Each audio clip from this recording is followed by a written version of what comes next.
Salam sejahtera untuk kita semua. Kami dari kelompok 5 dari mata kuliah pembelajaran mesin 43 TRPL akan mempresentasikan topik dari proyek mata kuliah pembelajaran mesin, yaitu Student Performance in Exam Using Algorithm KNN. Kami yang terdiri dari yang pertama, Organisasi Tanggang dengan NIM 114190118,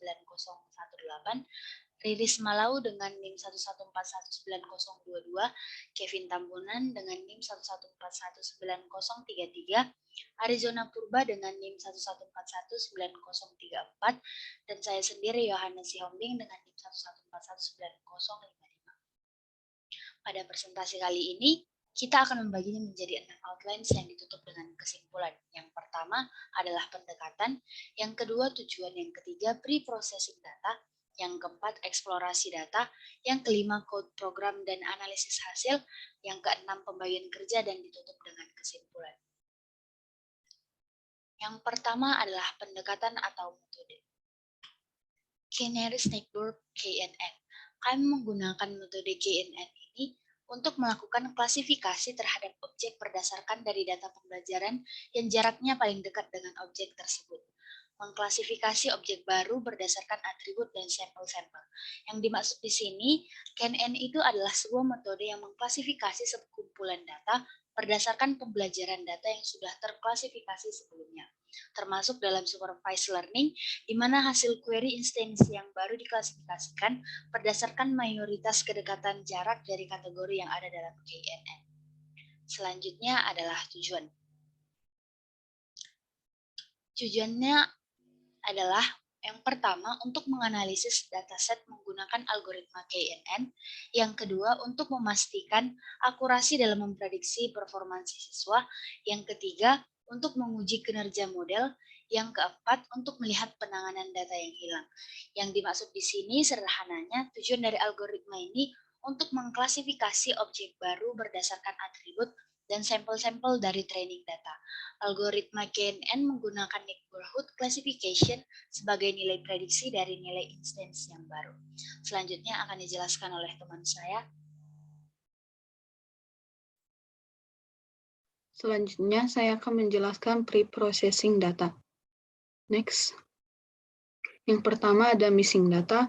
Missing data adalah suatu keadaan di mana beberapa nilai atribut dalam suatu data kosong atau tidak ada nilainya.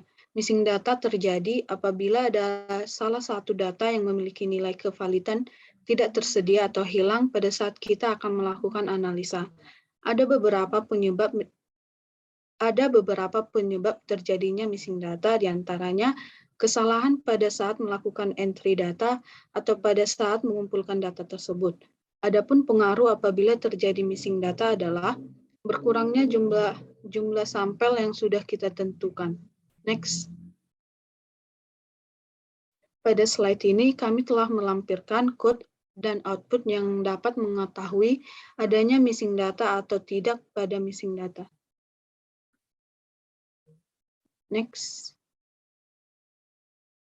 Selanjutnya ada normalisasi data. Normalisasi data adalah proses membuat beberapa variabel memiliki rentang nilai yang sama, tidak ada yang terlalu besar maupun terlalu kecil, bertujuan untuk mengubah nilai kolom numerik dalam kumpulan data ke skala yang sama, tanpa mengganggu perbedaan dalam rentang nilai. Normalisasi memberikan bobot atau kepentingan yang sama untuk setiap variabel sehingga tidak ada satu variabel pun yang mengarahkan kinerja model ke satu arah hanya karena bilangan tersebut lebih besar. Next.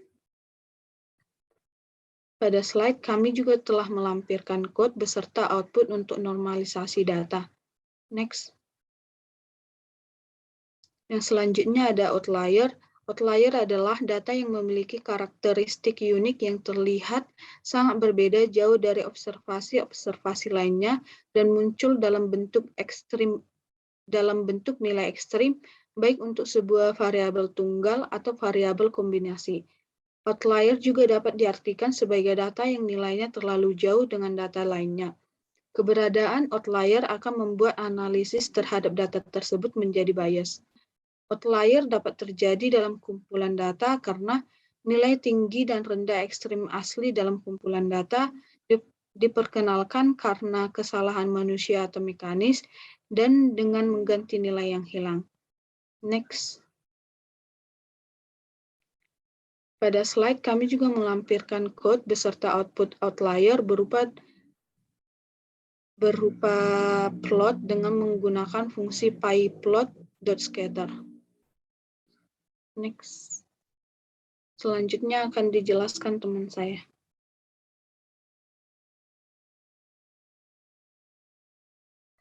Baiklah, selanjutnya saya akan melanjutkan eksplorasi data. Next.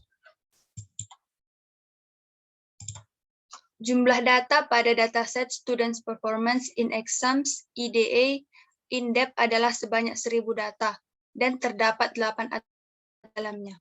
Setelah melakukan pre-processing data, maka hasil yang didapatkan adalah 1.000 data, tetap tidak berkurang. Namun pada data atributnya yang semula adalah 8 atribut menjadi 6 atribut karena sudah dilakukan pre-processing data. Dan atribut dibagi menjadi 2, yaitu atribut dependen dan atribut independen.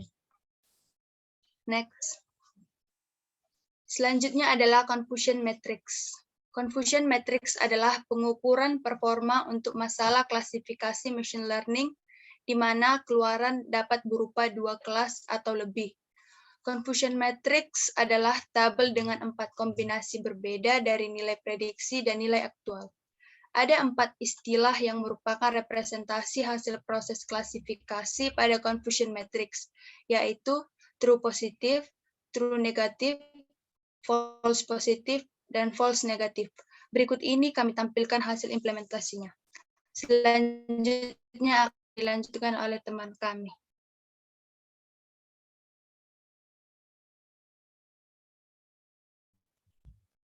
Selanjutnya saya akan menjelaskan kode program dan analisis hasil. Berikut kode yang telah kami kerjakan, yaitu yang di Int7. Di sini ada kita menginput data dari yang pertama NP sebagai NP dari nanti, kemudian Pandas sebagai PD, nanti namanya dibuat jadi PD, kemudian matplotlib sebagai PLT, kemudian mengimport kinetic board classifier dari sklearn mailbox, kemudian akuransi skor dari sklearn matrix, kemudian confusion matrix dari sklearn matrix, kemudian trend test split dari sklearn model selection. Kemudian di sini data setnya kami ambil dari studentperformance.csv. Berikut tampilan datanya. Di sini ada 1000 rows dengan 8 atribut, yaitu gender, race, parental level of education, lands, kemudian test preparation course, kemudian math score, kemudian reading score, kemudian writing score. Kemudian setelahnya kami melakukan pre-processing data, yaitu yang pertama adalah missing data, yaitu di sini kami dari ketiga ini math score, reading score, writing score, kami memilih math score yang kami pilih untuk sebagai Y-nya, dan di sini ada reading score dan writing score yang kami hilangkan karena menurut kami reading score dan writing score karena math score sudah mewakili reading score dan writing score. Dan di sini kodenya adalah data drop, reading score dan writing score dengan aksis 1 dan in place true. Kemudian hasil setelah pre-processing data, setelah di missing data, berikut tampilan datanya. Kemudian setelah missing data, kami membagi data menjadi data independen. Kami membagi atribut menjadi independen dan dependen, di mana independen adalah X besar dan dependen adalah Y kecil.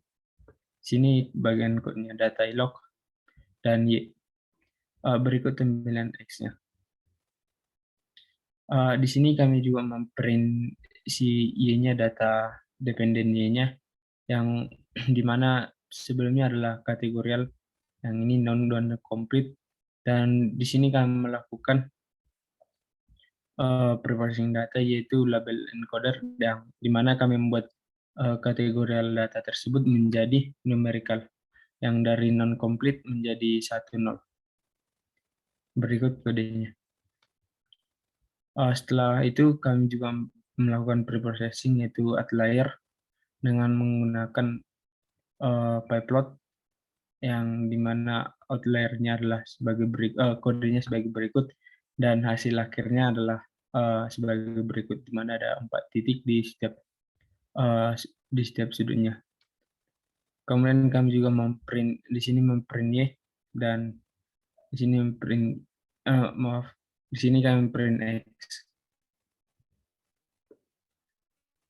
Kemudian selanjutnya kami membuat data frame dengan bantuan dari library Pandas.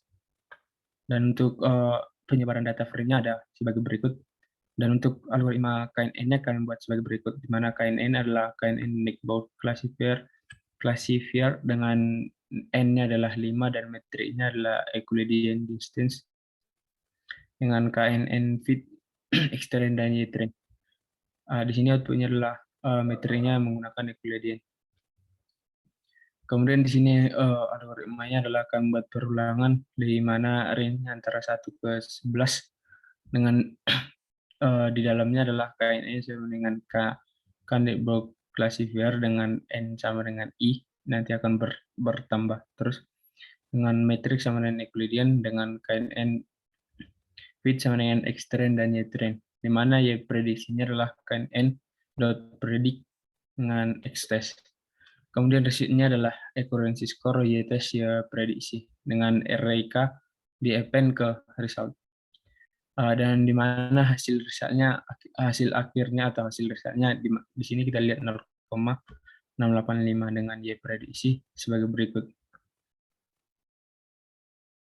Kemudian di sini juga untuk mengeluarkan confusion matrix dari dari escalon di import matrix dengan CNF matrix sama dengan matrix dot confusion matrix Y-test dan Y-pred.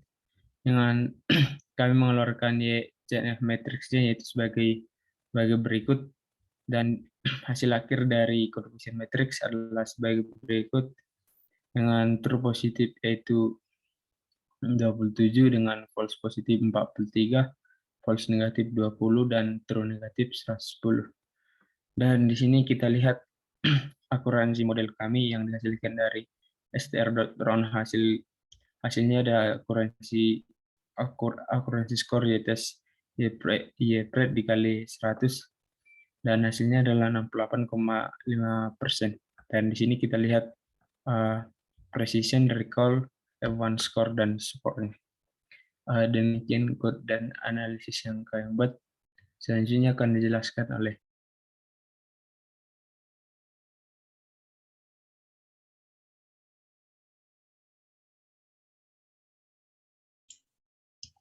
Baiklah, akan saya lanjutkan untuk pembagian kerjanya. Next, yang pertama, untuk semua anggota yaitu Orja Sitanggang, Riris Malau, Kevin Tambunan, Arizona, dan juga Yohana. Di sini kami sama-sama mengerjakan code sama laporan air serta slide-nya. Next. Untuk kesimpulannya, yang pertama, test preparation, course, dan parental level of education adalah atribut yang paling berpengaruh terhadap prediksi math score dalam dataset student performance.csp. Yang kedua, keakuratan model adalah 68,5% sesuai dengan code pada IN 44 dan resultnya adalah 0,685. Next. Demikianlah seluruh dari presentasi kami. Apabila ada tutur kata yang salah, kami ucapkan terima kasih.